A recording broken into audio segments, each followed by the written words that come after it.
दर्शकवृन्द नमस्कार। हालै नवनियुक्ति शिक्षा तथा प्राविधिक मन्त्री महावीर पुनको इतिहास अलिकति आंशिक कार्यहरू पछाडि फर्केर है त कस्तो रहेछ। डाक्टर महावीर पुनलाई धेरैले राष्ट्रिय आविष्कार केन्द्रको कारण चिन्छन्, तर उनको संघर्ष 20औं वर्ष अगाडिदेखि सुरु भएको थियो। म्याग्दीको नागी गाउँमा इन्टरनेट पुर्याउन टिभी डिश एन्टेना र रुखको प्रयोग गरेर वायरलेस नेटवर्क बनाए। एउटा गाउँबाट सुरु गरेर वायरलेस इन्टरनेट मार्फत 175 भन्दा बढी गाउँ जोडे। सुन्दा अचम्म लाग्न सक्छ, यो कुरा 2060 सालतिरको हो। काठमाडौँमा समेत इन्टरनेट केही स्थानमा मात्र सीमित थियो। माओवादी द्वन्द्वका बेला सरकारी प्रतिबन्धका बावजुद उनले 13वटा हिमाली गाउँलाई इन्टरनेटले जोडे। आफ्नै पुस्तक बेचेर 12 करोड सङ्कलन गरे। सरकारले नसकेको काम व्यक्ति एक्लैले पूरा गरे।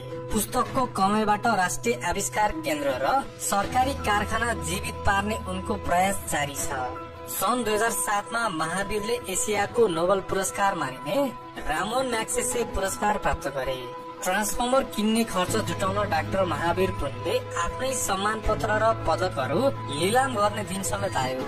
उनलाई मान पदक भन्दा पनि देशमा परिवर्तनको चिन्ता देखिन्छ, तर सरकारले यस्ता महान व्यक्तिलाई मतलब गर्दैन।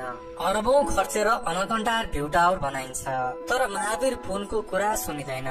महावीर पुनको जन्म विक्रम सम्वत 2011 माघ 9 गते म्याग्दी जिल्लाको हिमाली भेगको एउटा विकट गाउँ नागीमा भएको थियो।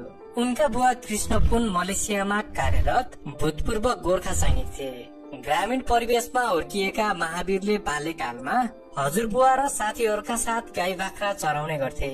गाउँकै स्कुलमा पढ्दा कापी पेन्सिल पुस्तक जस्ता साधन थिएनन्। धेरै जस्तो शिक्षकहरू पनि पूर्व सैनिक थिए जो औपचारिक शिक्षा नलिएका थिए। यस्तो अभाव बीच पनि महावीरमा पहिलेदेखि नै सिक्ने इच्छा र जिज्ञासा बलियो थियो, तर घरधन्दा र खेतीपातीका कामले उनको पढाइ बारम्बार अवरुद्ध हुन्थ्यो। उनको जीवनमा ठूलो परिवर्तन त्यति बेला आयो जब उनका बुवाले शिक्षा नै भविष्य हो भन्ने बुझ्दै नागी गाउँ छोडेर चितवन झरे। महावीरका बुवाले छोराको पढाइका लागि जम्मा गरेका सबै बचत लगानी गरे।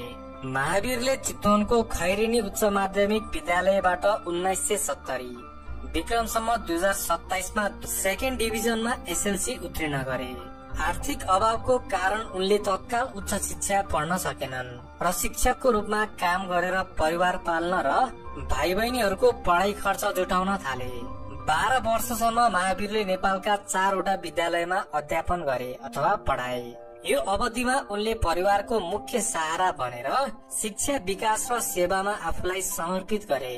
बुबाको सबै बचत सकिसकेकाले महावीरकै कमाइमा परिवार चलिरहेको थियो। यिनै अनुभवका बावजुद उनी गाउँको दयनीय अवस्थालाई सुधार गर्ने सपना देख्न थाले।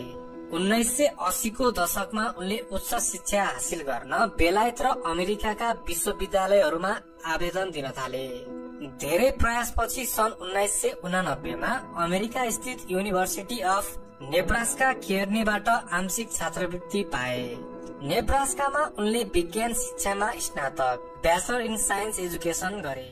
ओके साथीहरू, शिक्षा तथा प्राविधिक मन्त्री महावीर पुनको देखिसक्नुभयो।